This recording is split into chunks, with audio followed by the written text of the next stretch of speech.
You know, it's amazing how stories written maybe decades ago can still hit you, make you think, make you see things differently. Exactly. And today, we're really getting into a writer whose work did just that, capturing the human condition and also the shifts in rural India, especially after independence. Yeah, this deep dive is basically your way to quickly grasp a really significant voice in Indian literature.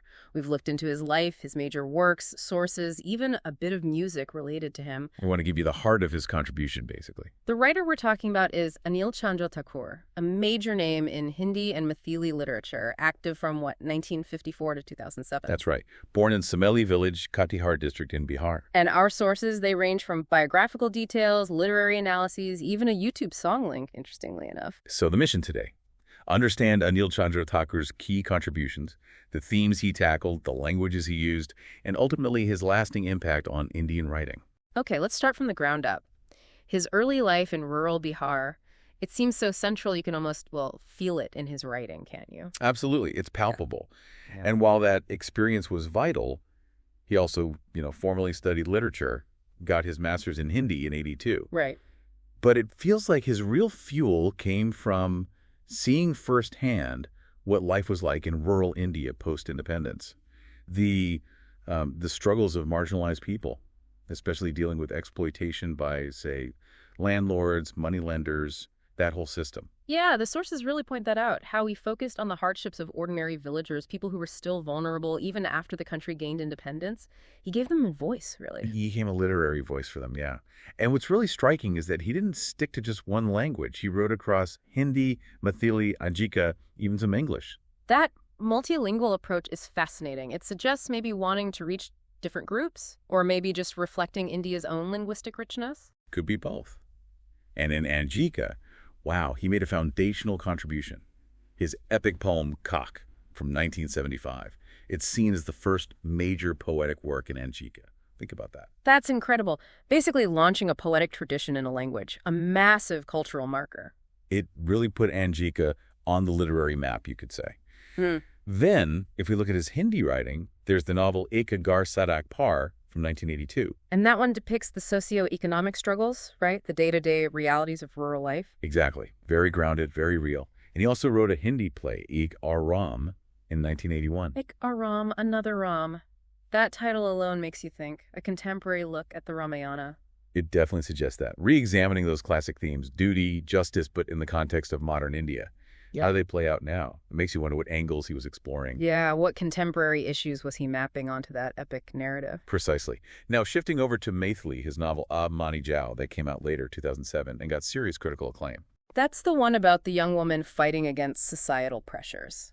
It must have struck a chord, being launched by Sheila Dikshit in Delhi. It really did. Yeah. And the fact it was later adapted for a National School of Drama festival, that says a lot about its dramatic power, its resonance beyond just the Maithili-speaking world. Definitely. Translating across art forms like that. And we shouldn't forget his English novel, The Puppets, from 1990.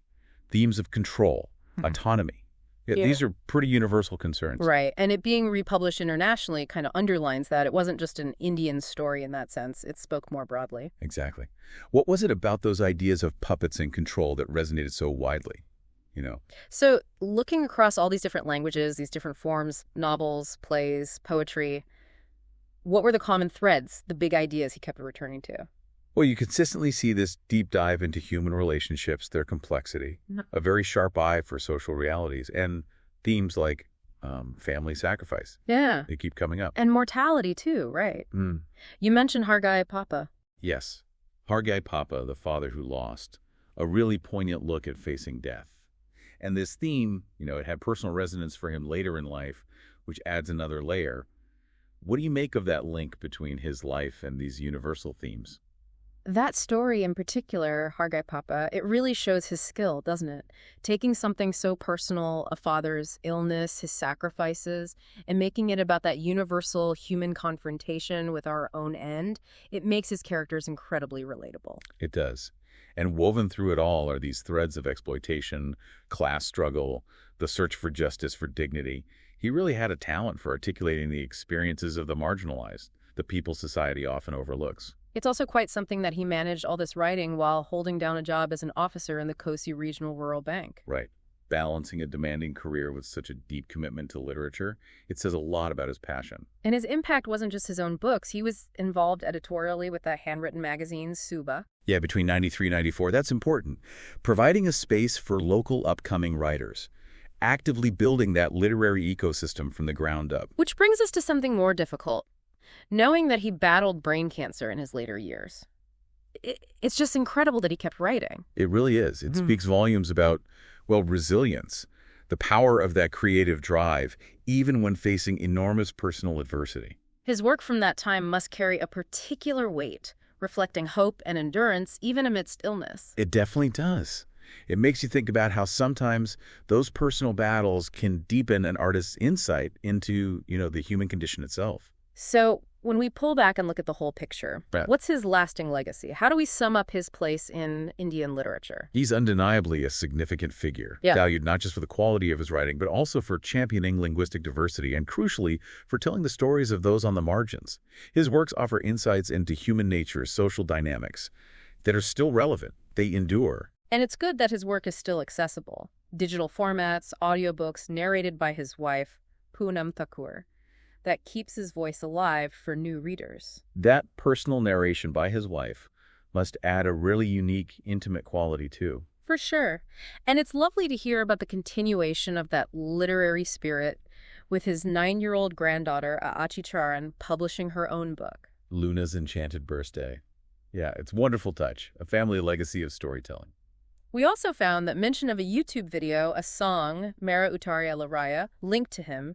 Even with just the title from our sources, it hints at another side of his creativity. It does suggest maybe his poetic side found musical expression, too, reaching people in a different way, perhaps. And his impact continued even after his passing with the posthumous release of his short story collection, Anat Kahan Sukpave, adding another layer for readers to explore. Absolutely. And to really appreciate Thakur's place, Yeah. you have to see him within that incredibly rich literary landscape of Bihar. Right. It's produced so many influential writers across different languages. Exactly. You've got figures like Bihari Thakur and Bhojpuri, the great medieval poet Vidyapati and Maithili, modern Hindi titans like Ramdari Singh Dinkar, Vaneshwar Nath Renu, all from Bihar.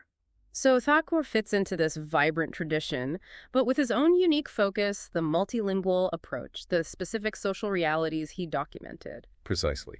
He carved out his own significant space within that larger context. So wrapping up this deep dive on Anil Chandra Thakur, it's clear he was this vital, multilingual writer, someone who really brought the experiences of marginalized communities, particularly in post-independence rural India, to light. He explored deep human themes, family, struggle, mortality, justice across languages, across genres. He left a definite mark. And for you listening, Thakur's work is maybe a powerful reminder of how important those regional voices are, how much we can learn about different cultural realities, different social struggles through literature like his. His stories, even though they're rooted in a specific time and place, they touch on universal human experiences, things that still resonate quite strongly today. So here's a final thought to maybe chew on.